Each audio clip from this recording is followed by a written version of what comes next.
Fundamental duties जो है, जैसे कि नाम में ही लिखा है, ये आपकी ड्यूटी है और ड्यूटी करने में मुझे पता है किसी को मज़ा नहीं आता है, इसलिए फंडामेंटल ड्यूटी में बहुत कम लोग होते हैं जिनको अपनी ड्यूटी पूरी करने में मज़ा आता है। बट आप लोगों को अपनी ड्यूटी करना चाहिए। यू आर एस्पिरेंट, उसके बाद आप आज एस्पिरेंट हो, कल जाके आप सर्विसेज ज्वाइन करोगे। सो आप सर्विस ज्वाइन करने के बाद आप लोगों ने अपनी ड्यूटीज़ अच्छे से निभानी चाहिए। सो चलिए देखते हैं फंडामेंटल ड्यूटीज़ क्या है। तो फंडामेंटल ड्यूटीज़ की बात करें तो फंडामेंटल ड्यूटीज़ सबसे पहले मैं आपको बता दूं कि पार्ट 4A में दिया है, आर्टिकल 51A इसके बारे में बात करते हैं और 11 ड्यूटी टोटल है। अब यहाँ पे 4 के सामने भी ए लगा है, 51 सामने भी ए लगा है। जैसे कि मैं ऑलरेडी आपको बता चुका हूँ, अगर इस तरह के अल्फ़ाबेट लगते हैं किसी भी आर्टिकल के सामने तो वो क्या होता है, अमेंडमेंट्स। Very good. तो ये भी एक अमेंडमेंट था और ये जो अमेंडमेंट किया गया वो 10 ड्यूटीज़ के लिए 42nd अमेंडमेंट किया गया और जो 11th ड्यूटी थी उसके लिए 86th अमेंडमेंट किया गया। ये सब अमेंडमेंट से टोटल आज हमारे पास 11 ड्यूटीज़ है। पहले एक पार्ट नहीं था हमारे कॉन्स्टिट्यूशन में, पार्ट 4 के बाद डायरेक्ट पार्ट 5 था। हम लोगों ने अमेंडमेंट करके यहाँ पे एक पार्ट में एक और पार्ट इसके बाद ऐड किया जिसको कहा जाता है पार्ट 4A, और आर्टिकल भी इसमें जो ऐड किया वो हर ड्यूटी के लिए अलग अलग आर्टिकल ना ऐड करते हुए हमने सिर्फ एक ही आर्टिकल ऐड कर दिया जिसमें हमने टोटल 11 ड्यूटीज़ यहाँ पे डाल दी है।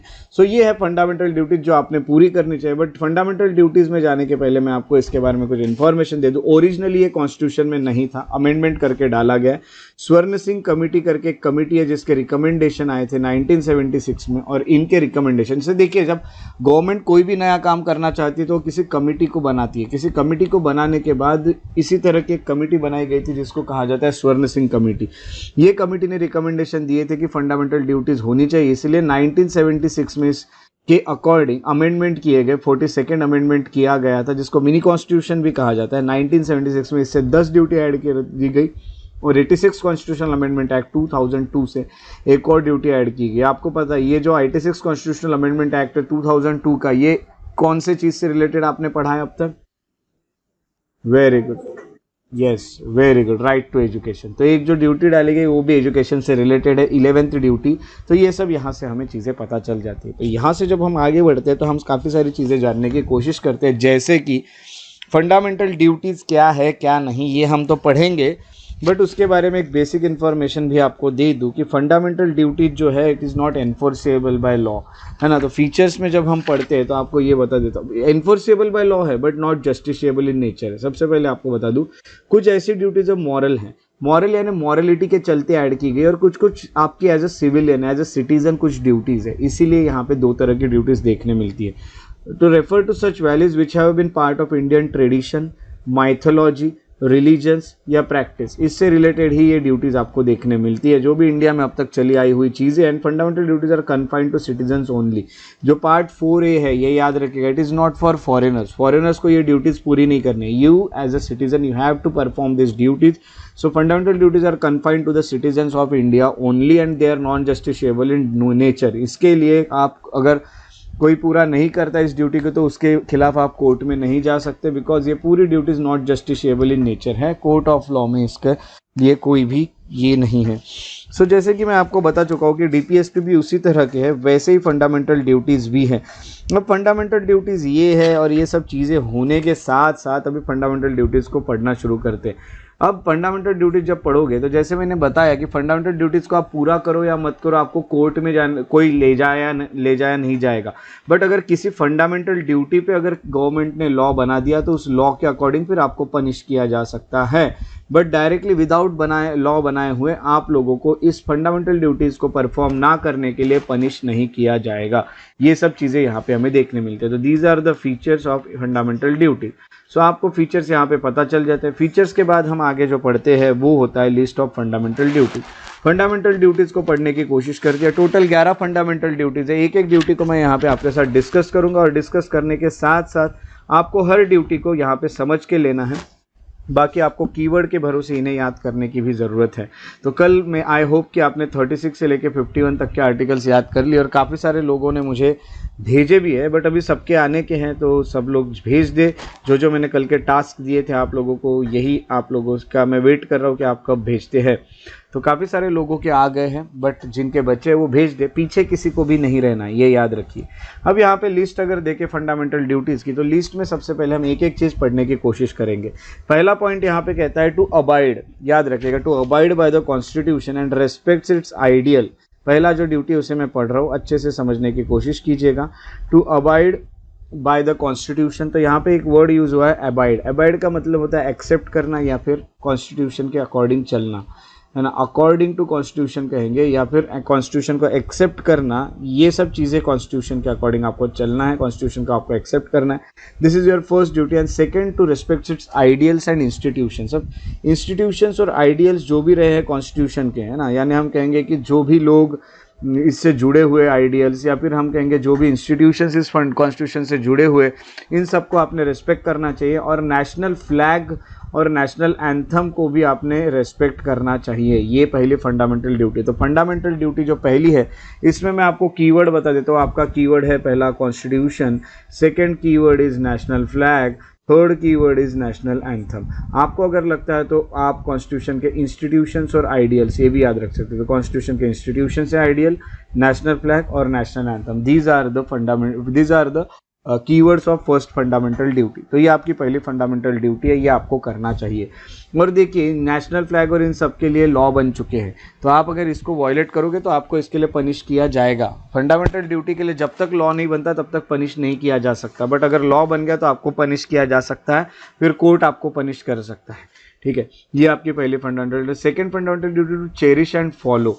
अब यहाँ पे लिखा है कि जो भी हमारे पास जो फंडामेंटल ड्यूटी उनको चेरिश, जो नोबल आइडियल्स है उनको हमें चेरिश करना है ना।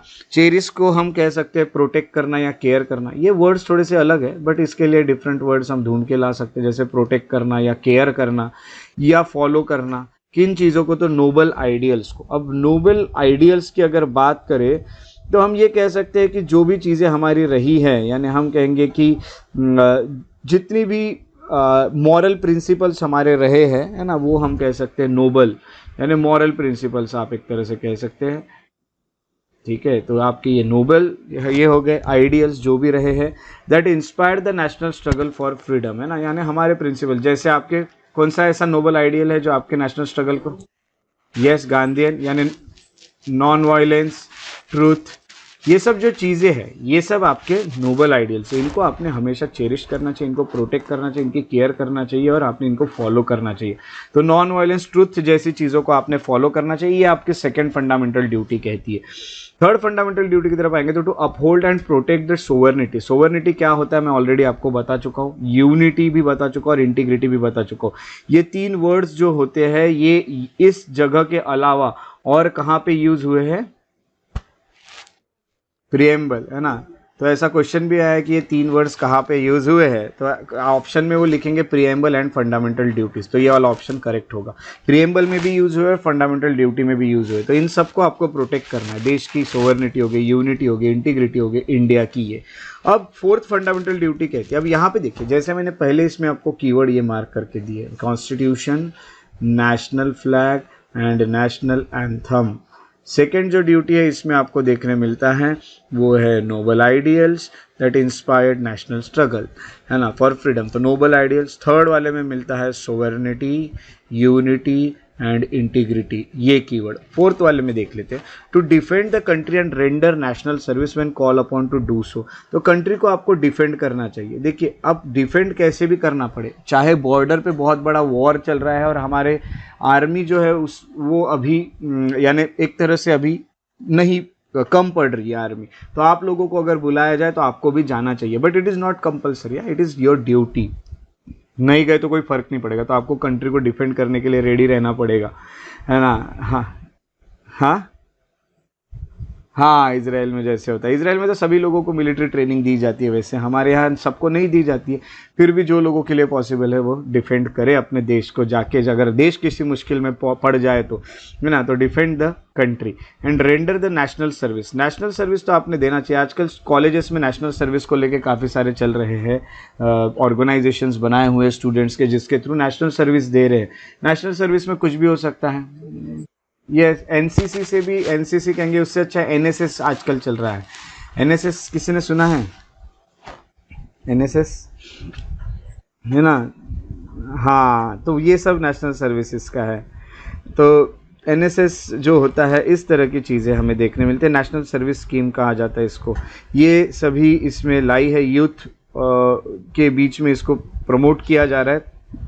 हाँ, यूथ के, तो ministry of youth affairs and sports के अंडर आता है एनएसएस। तो नेशनल सर्विस स्कीम, इस तरह की चीज़ें होती है। तो नेशनल सर्विस आपने देना चाहिए जब भी आपको मौका मिले, है ना। तो ये सब चीज़ें कही गई है। तो फोर्थ वाले फंडामेंटल ड्यूटी में डिफेंड करो देश को और नेशनल सर्विस देश को दो। फोर्थ वाला कहा जाता है हारमोनी। अब टू प्रमोट हारमोनी, सबसे बड़ा हमारे यहाँ पे प्रॉब्लम हारमोनी का जाता है। काफ़ी सालों से, यानी काफ़ी पहले से देखा जा रहा है कि हारमोनी का बहुत ज़्यादा देश में प्रॉब्लम है, और आई होप कि जल्द से जल्द ये चीज़ें ख़त्म हो जाए। तो हारमोनी में सबको रहना है। हारमोनी के लिए कोई दूसरा वर्ड कोई अगर बता सकता है तो बहुत अच्छी बात होगी। यस, कोई बता सकता है?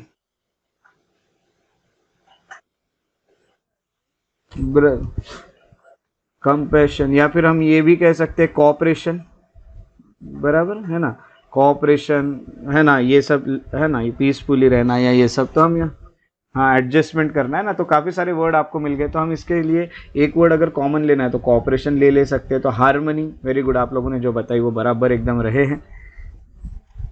रैशनल रहना, यस यस, वेरी गुड, है ना। तो हम सबको एकजुट होकर रहना चाहिए, हारमनी के साथ रहना चाहिए, और कॉमन ब्रदरहुड की फीलिंग होनी चाहिए, जिसको फ्रैटर्निटी कहते हैं। ये आपके पास होनी चाहिए और आपने इसको प्रमोट करना चाहिए अब सभी लोगों के बीच में। ये भी यहाँ कहा जाता है। तो फिफ्थ जो फंडामेंटल ड्यूटी, इसका कीवर्ड है हारमनी और कॉमन ब्रदरहुड। उसके अलावा कॉमन ब्रदरहुड रहना चाहिए amongst all people of India, transcending, यानी किन चीज़ों के बावजूद, तो अलग अलग रीजन्स भी है फिर भी, सॉरी रिलीजन्स है फिर भी, डिफरेंट लैंग्वेजेस है, लिंग्विस्टिक बेसिस है फिर भी, रीजन्स अलग है फिर भी, सेक्शंस अलग है सबके फिर भी, और ये सब चीज़ें अलग अलग होने के बाद भी आप अपने एक दूसरे को भाई भाई मान के ही चलना चाहिए, हारमोनी के साथ ही रहना चाहिए। ये हमें याद रखना चाहिए। This is our duty and to renounce the practices derogatory to the dignity of women, और वुमेन के डिग्निटी को जो खराब कर रही है, ऐसी प्रैक्टिस को हमें छोड़ देना चाहिए, हमें त्याग देना चाहिए। जैसे कि सती प्रथा थी पहले देश में, देवदासी थी, है ना, ये सब हमारे, हाँ, डाउरी है ना, ये सब चीज़ें, इन सबको हमने छोड़ देना चाहिए ना। तो हम यहाँ कह सकते हैं कि एक तरह से ऑनर, डिग्निटी यानी ऑनर को ठेस पहुँचा रही है, रेस्पेक्ट नहीं मिल रहा है, ये सब चीज़ें जो है, ऐसी जो प्रैक्टिसेस है उनको हमने छोड़ देना चाहिए। तो यहाँ पे हम कह सकते हैं प्रमोट हारमनी और कॉमन ब्रदरहुड, ये यहाँ पे हमें देखने मिलते हैं कीवर्ड्स। मेन कीवर्ड्स ये दो है, और उसके अलावा to renounce the practices derogatory to the dignity of women, ये एक कीवर्ड आपको मिलता है। उसके बाद सिक्स्थ फंडामेंटल ड्यूटी कहती है कि to value and the preserve the rich heritage of the country's composite culture.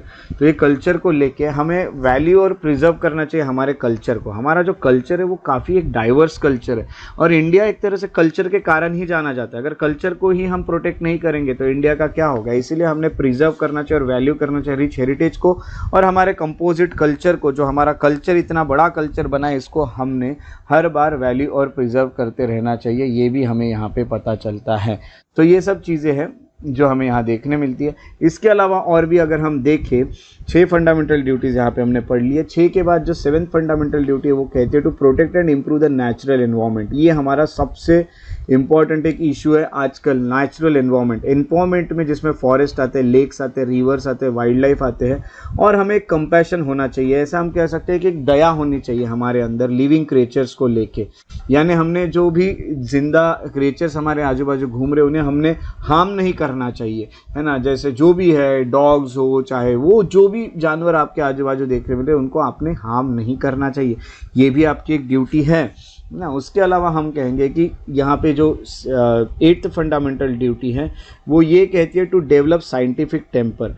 अब यहाँ पे साइंटिफिक टेम्पर यहाँ पे यूज़ किया है। साइंटिफिक टेम्पर का मीनिंग होगा कि हमें हर चीज़ों को साइंटिफिकली देखना चाहिए, हमें हर चीज़ के सामने ह्यूमनिज्म को रखना चाहिए, है ना। ह्यूमनिज्म यानी इंसानियत, ह्यूमैनिटी सबसे ऊपर होनी चाहिए। आपने ऐसा नहीं है कि अंधविश्वास फैलाना चाहिए, अंधविश्वास से ज़्यादा आपने साइंटिफिक टेम्पर यहाँ पे फैलाना चाहिए।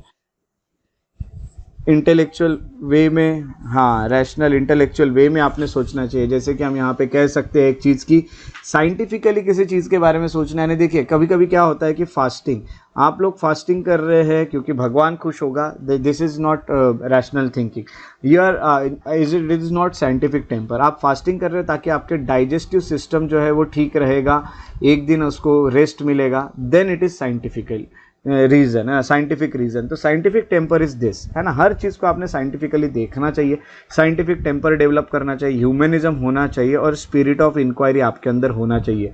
स्पिरिट ऑफ इंक्वायरी के लिए आजकल आपके पास RTI भी, राइट टू इन्फॉर्मेशन भी, आपने हर चीज़ की इंक्वायरी करना चाहिए कि क्या हो रहा है क्या नहीं, और हर बार रिफॉर्म लाने की कोशिश करना चाहिए, बुरी चीज़ों को ख़त्म करके अच्छी चीज़ें इस देश में लाने की कोशिश करना चाहिए। This is 8th fundamental duty. इसमें हमें कीवर्ड्स मिलते हैं scientific temper, humanism, spirit of inquiry and reform.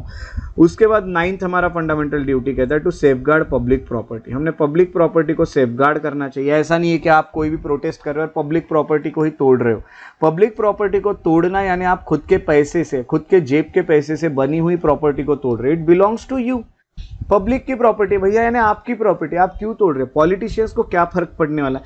पहले पॉलिटिशियंस अपने जेब से पैसा डाल के थोड़ी उसको ठीक करने वाले हैं। जो भी पैसा जाएगा आप लोगों का ही जाएगा, आपकी ही टैक्सेस पे करोगे और उसी पैसों से फिर गवर्नमेंट उसको ठीक करेगी। तो इसमें कोई सेंस ही नहीं बनता है कि आप पब्लिक प्रॉपर्टी को खराब करो।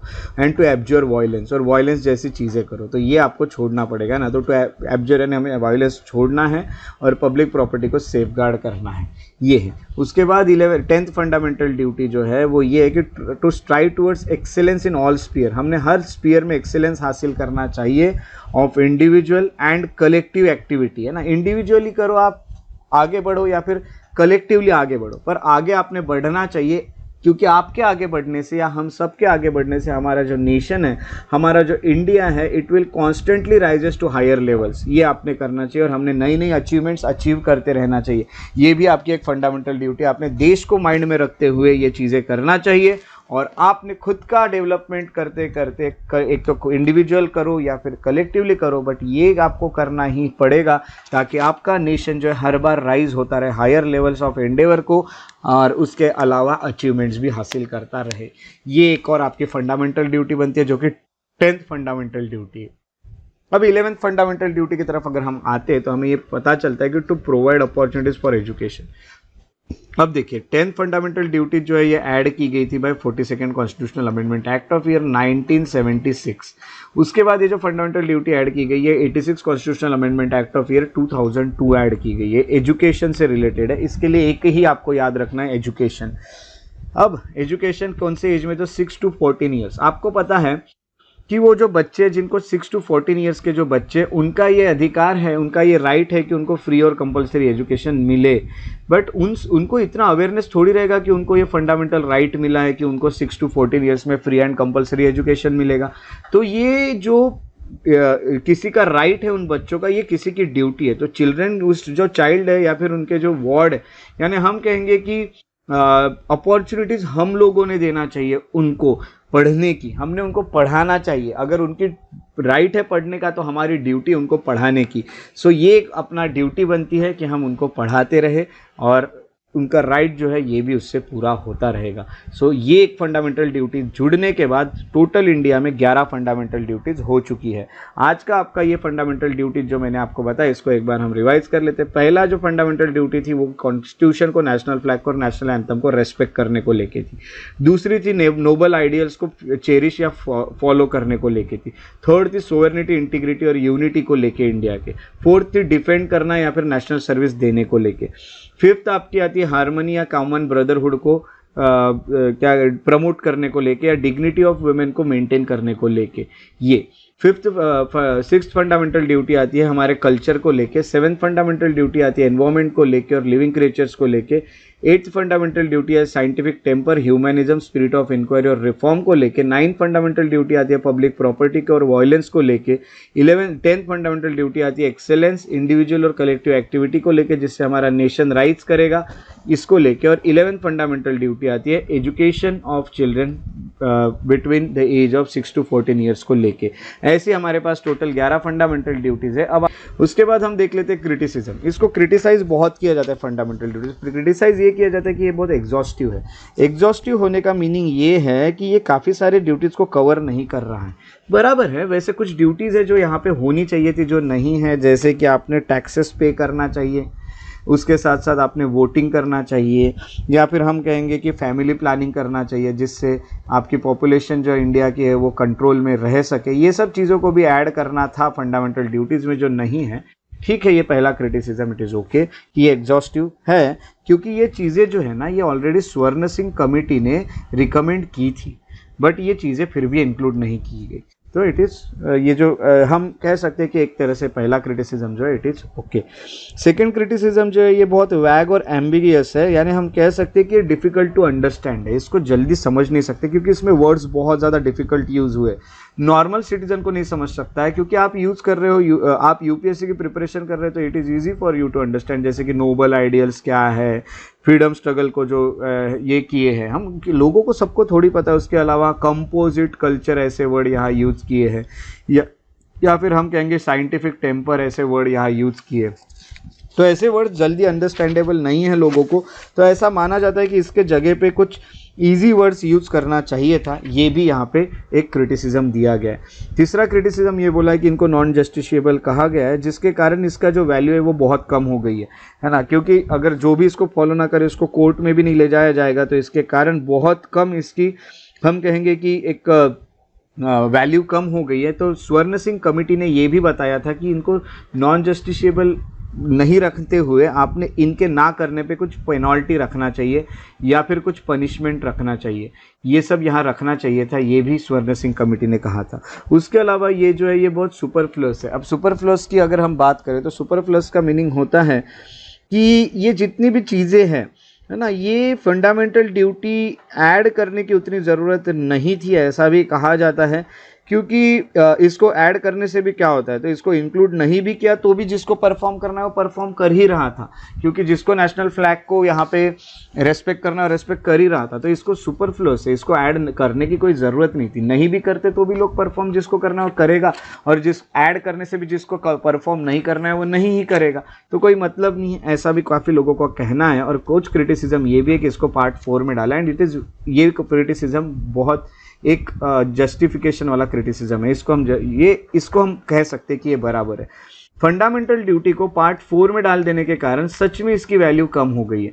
अगर फंडामेंटल ड्यूटी को पार्ट 3 में डालते यानी 3A बनाते तो फंडामेंटल राइट्स के साथ फंडामेंटल ड्यूटी जुड़ी हुई रहती, जो कि पढ़ने में आपको काफ़ी अच्छा लगता। अब उसकी वैल्यू कम ऐसी हो गई कि फंडामेंटल राइट्स के बाद डीपीएसपी के बाद ड्यूटीज आती है, यानी ड्यूटीज़ का महत्व ज़्यादा नहीं है। फंडामेंटल राइट के साथ ड्यूटीज जोड़ के रखते तो लोगों को अपने राइट्स के साथ ड्यूटीज़ भी याद आती। ये क्रिटिसिज्म किया गया और ये क्रिटिसिज्म काफ़ी बार बराबर भी लगता है। तो कुछ क्रिटिसिज्म बराबर भी लगते हैं और कुछ क्रिटिसिज्म ठीक है कि ऐसा लगता है कि वो पॉसिबल नहीं था वो करना, बट इस तरह की कुछ चीज़ें हमें यहाँ पे देखने मिलती है। तो ये सब चीज़ें देखने के बाद हमें पता चलता है कि फंडामेंटल राइट्स जो है ये इनको क्रिटिसाइज किस बेसिस पे किया जाता है।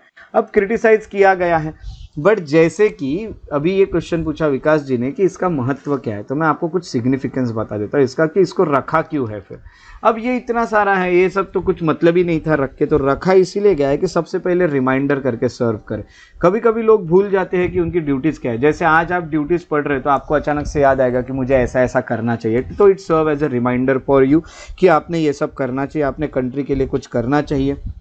कभी कभी रिमाइंडर के अलावा ये वार्निंग का भी काम करते हैं, यानी ये भी कहते हैं कि देखो आपने ये चीज़ें नहीं करना चाहिए, आपने वायलेंस नहीं करना चाहिए, करने पे कुछ हो सकता है। नेशनल फ्लैग्स को बर्न करना या पब्लिक प्रॉपर्टी को डिस्ट्रॉय करना, ये सब एक्टिविटीज़ बराबर नहीं है, ये आपको वार्निंग दी जाती है। सिग्निफिकेंस है। तीसरा है कि ये इंस्पिरेशन है, आपको इंस्पायर करता है कि आपने क्या क्या करना चाहिए। This is a source of inspiration. Inspiration होने के साथ साथ हम कहेंगे कि कोर्ट भी एग्जामिन कर सकता है। It helps courts to examine कि अगर कोई लॉ बनाती है गवर्नमेंट तो वो लॉ फंडामेंटल ड्यूटीज़ को लेके बनाया है क्या, ये भी कोर्ट एग्जामिन कर सकता है, ये भी चीज़ जान सकता है कोर्ट। उसके अलावा हम ये भी कह सकते हैं कि ये एनफोर्सिएबल बाय लॉ है। मैं आपको ये भी बता देता हूँ, हाँ, ये नॉन जस्टिसेबल है बट एनफोर्सिएबल बाय लॉ है, यानी जब ये डायरेक्टली एप्लीकेबल नहीं होंगे जब तक लॉ से इसको एनफोर्स नहीं किया जाता। जैसे जो पहली फंडामेंटल ड्यूटी थी, इसका आपके पास बेहतरीन एग्जाम्पल है नेशनल एंथम को लेके, नेशनल फ्लैग को लेके इन्होंने नेशनल फ्लैग कोड बनाया है जो कि एक खुद लॉ बन गया है, जिस कारण ये चीज़ें एनफोर्सेबल हो चुकी है। तो एनफोर्सेबल बाय लॉ यानी ये डायरेक्टली इसके ऊपर कोई पेनल्टी नहीं है, बट अगर लॉ बना दे पार्लियामेंट तो फिर अब इसके ऊपर पेनल्टी लग सकती है। तो पार्लियामेंट को भी एक ऑप्शन मिल जाते हैं कि कौन कौन से चीज़ों पे वो लॉ बना सकते हैं, जो ड्यूटीज़ है उनमें से। तो ये सब सिग्निफिकेंस रहा है फंडामेंटल राइट्स का, है ना, क्रिटिसिज्म होने के बावजूद भी, इसीलिए थोड़ा सा ये इंपॉर्टेंट भी पता चल जाते हैं। इंपॉर्टेंट होने के साथ साथ एक कमेटी बनाई जाती है जिसको वर्मा कमेटी कहते हैं। वर्मा कमेटी जो है उन्होंने कुछ ऑब्जर्वेशंस दिए थे। It find the existence of legal provision for implementation of fundamental right. 1999 में जो वर्मा कमेटी बनाई जाती है, वर्मा कमेटी रिकमेंडेशन देती है कि इसके पीछे लीगल प्रोविजन रखो, यानी जो फंडामेंटल ड्यूटीज़ है इनके लिए लॉ बनाते चलो। लॉ बनाने पे ही यहाँ पे उसको कहीं ना कहीं एक तरह से वैल्यू आएगी या फिर लोग उसको फॉलो करेंगे। ये वर्मा कमेटी के रिकमेंडेशन थे। वर्मा कमेटी के जो रिकमेंडेशन थे इसको काफ़ी बार देखा भी गया है। जैसे कि हम देख सकते हैं कि गवर्नमेंट ने वाइल्ड लाइफ को प्रोटेक्ट करने के लिए, एनवायरमेंट को प्रोटेक्ट करने के लिए वाइल्ड लाइफ प्रोटेक्शन एक्ट हो गया, या फॉरेस्ट कंजर्वेशन एक्ट हो गया, एनवायरमेंट प्रोटेक्शन एक्ट हो गया, है ना, या फिर हम कहेंगे कि नेशनल फ्लैग कोड हो गया। इस तरह की चीज़ें बनाई भी हैं। तो ये सब गवर्नमेंट बना भी रही है। तो वर्मा कमेटी के रिकमेंडेशन थे कि गवर्नमेंट ने ऐसा ऐसा करना चाहिए। तो ये सब चीज़ें हमें यहाँ पे देखने मिलती हैं हमारे फंडामेंटल ड्यूटीज़ में। So it is about fundamental duty, it is about part 4, it is about 51A and there are 11 duties which we have discussed now.